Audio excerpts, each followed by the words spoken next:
Hello, welcome back to Fox Beats Fire. I'm Tom, and in this episode we're going to be going over object-oriented programming.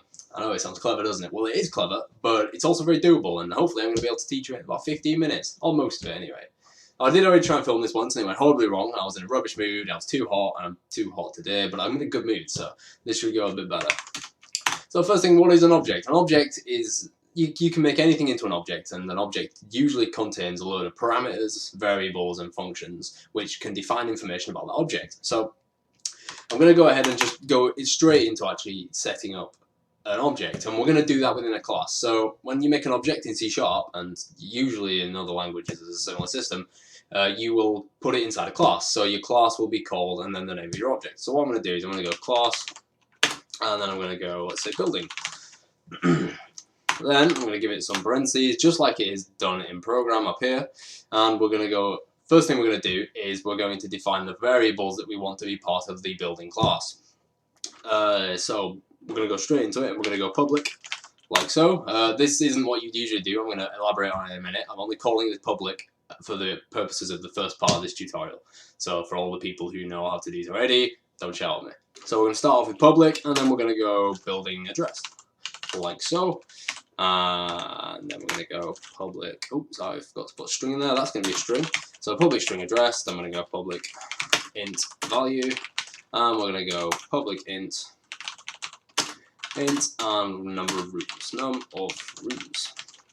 Alright, cool. So now that we've defined those three variables, we can give them a value, and then we can access them from our main code, because they're set to public. If they were set to private, which we're going to go over in a minute, then we wouldn't be able to access them from the main, and we have to use functions in order to do that. But for the arguments of this, I'm just going to the start of this tutorial, I'm just going to show you how to do it with public, and then we'll go on to private. So if I now go building, and you'll see that you can actually create a variable called building here. So building, we'll just call it house equals new building, and then we're going to go house dot address, and we can set that to, we'll go 123 Baker Street. Just like that. And let's do the value as well. House.value equals, we'll go 100,000. Then we'll go house dot, what was the other thing? Number of rooms is equal to 10. So we've set all the values of the building class, the object there, within our main function. And if we now go ahead and try to console or write-line these, you'll see that we can access them pretty much however we want. So, oh, do you know what I did forget to do? I actually forgot to set them. No, I didn't. You're alright. So if I console or write line house dot address, and then I go, let's say I can run that, control F5. There you go, 123 Baker Street, prints it out absolutely fine. So that's actually pretty easy, hopefully. Hopefully that makes total sense, and you guys could replicate that in 5 minutes. Where it starts to get a bit more tricky is when you add accessors and constructors. And obviously accessing functions, what they do is they allow you to access the variables of an object. So okay, so now what we're going to do is we're going to actually set all these to private. And what you'll see is that I get a load of errors.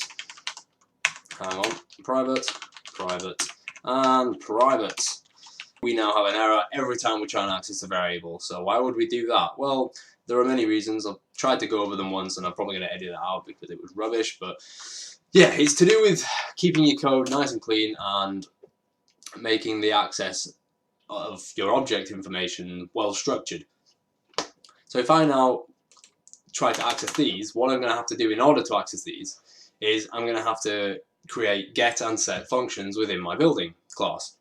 So if I was to go, we'll go set, not what we want, we'll go public. So yeah, if we're going to have a function, we'll call it public. So we'll go public, and I'll go void. Because remember, in this one we don't actually want to return anything, and we're going to go set address.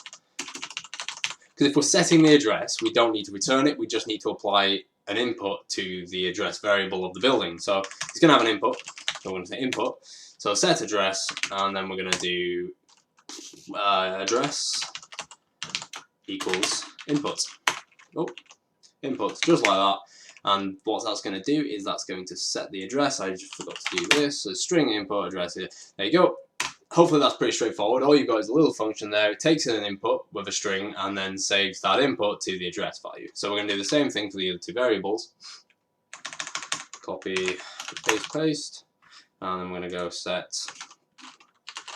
and value, and then we'll go int, and we can leave that called input because it's a different function, and then obviously we're going to have to change this to value, and do the same thing in this function called number rooms,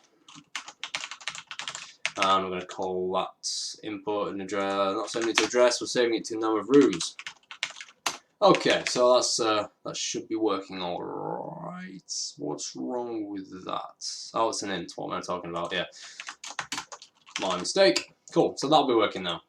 So now what I do is if I come in here and try and set house dots, instead of getting access to the variables, I've got access to these functions. So if I try and set address, and then what I'm going to do is I'm going to pass it an address. So if I now pass 123 Spake Street again, like that, and save, and well, I didn't need to save, and now I try and access that. So if I go console.writeLine and go house.address, oh yeah, I see, you can't access it, can you, because we don't have access to the address. So what we need to do now is we need to create something called a get function, and to do that, it's almost a very similar process to what we've just done with the 3 sets. We're going to go public, and instead of being void this time, we're going to return something. So we need to set an output. So it's going to be a string in this case because the address is a string, and then we're going to call this get address.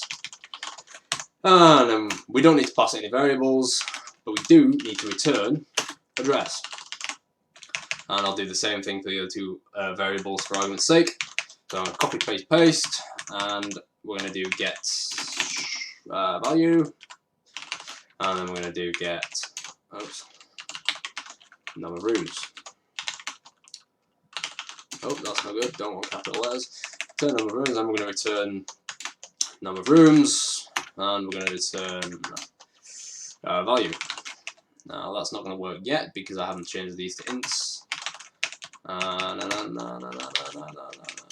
Cool. All right, that's brilliant. So now what we can do is we're actually going to be able to go like this. We're going to be able to go house dot, and then you'll see that we've got the get address function there. And don't forget to give it 2 brackets because it is a function. Now when we control F5. You'll see it prints off 123 Fake Street again. So it's working. That is the most basic example of a class I can think of, really. But there is one more thing we need to add, and that's going to be a constructor. So while you see that you can actually manually set all these values by going house.setAddress or house.setValue, if you were to have like 100 houses, you don't want to be setting all the parameters for each house, especially since in a real piece of software, each building might have 100 parameters. You know, it couldn't. So you don't want to be doing that manually. Because that would be like, what, 10,000 parameters? Or that'd be a lot anyway. So what we're going to do is we're going to import something called a constructor. And what a constructor does is it's a function within the building class that creates a house. Or creates a building, sorry. And you can have all kinds of functionality within your class. You don't just have to have the gets and sets and the variables and your constructor. You can have any kind of mathematical bits, any kind of string manipulation. You can have anything you want, anything you think of, and anything that would be useful to have inside your class. But right, so we're going to make a constructor now. So all the constructor is a function, so you don't really have to do anything particularly clever. But if I go public, and then we're going to return a house. Oh, sorry, no, we're not. We're going to return a building because it's building. And I'm going to call this building factory. So that's a cool name. And then we're going to go like that and create it into a function. So we're actually going to need to bring in some parameters to offset the values of this. So we're going to need to input a string, which for the address, and we'll go address. We'll just call that address like that. But we're going to get a capital letter so we don't get it mixed up with the variable name. And then we're going to go int, and we're going to go value, and we're going to go int, and we're going to go number of rooms. Okay, so now what we're going to do is we're going to call each of the set functions, and we're going to pass it the variable that's been given to the constructor. So if I go set address, and I pass it address, like so, and then I go set number of room, null the value first, set them value, and go value. And you can do these in any order you want. You don't have to do them in the order that they've been passed in, but I am doing for this video. And we're going to go number of rooms. So okay, so that's what that's doing. Oh no, we need to return, and we're going to return something called this. So when we return this, what it's doing is it's returning, or the word this in general, the keyword, usually accesses whatever context it's within. And in this context, when we say this, it's talking about this building that we're constructing. So we're going to return this. So we're going to walk you through that dead quick. we're going to call this within the main function, this building factory function. We're going to pass it some variables, and these variables are going to be used with the set functions to create the building, and then it's going to return the building that it's working on back to the main function. So let's get rid of that. So we're going to leave building house equals new building in there, and then we're going to go house dot, no, come on, building factory, wherever that's going to be. It's going to be there somewhere. There you go, house dot building factory, and then we're going to give it some variables. We're going to go 123 Fake Street. I'm going to go value is going to be 100,000, and oh, that's 10,000. That's a very cheap house, if only.